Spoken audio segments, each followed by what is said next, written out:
Fem ara el teatre i la música. Comencem pel teatre i es va estrenar a Mollet del Vallès l'obra El Messies de Targal, un muntatge de la companyia valenciana Hora Baixa Teatre, inspirat en poemes de Miquel Martí Pol. Es tracta d'una obra que homenatja als obrers que van treballar en una fàbrica de Roda de Ter, localitat natal del poeta.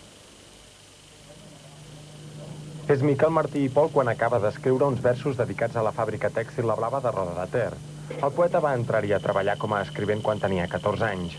Ara, des de l'escriptori, lluita perquè no s'oblidin els obrers que hi treballaven i en recorda un per un tots els noms. La Maria Carner, que morirà solter. L'Isidre Freixas, en Cinto Filosa. La Joana Martínez, que es baldia comunes i racons i s'arrugava a poc a poc, com s'arruguen les fulles. El Messies de Targal és un muntatge de la companyia valenciana Hora Baixa Teatre.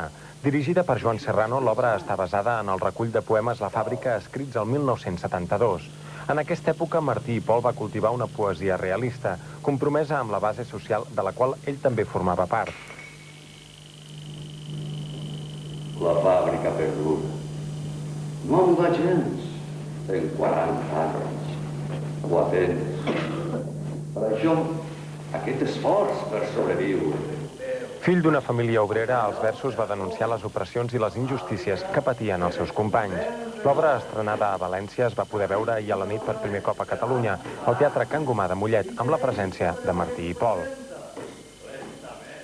El poeta va agrair l'esforç de la companyia per dramatitzar un text que no estava escrit per al teatre.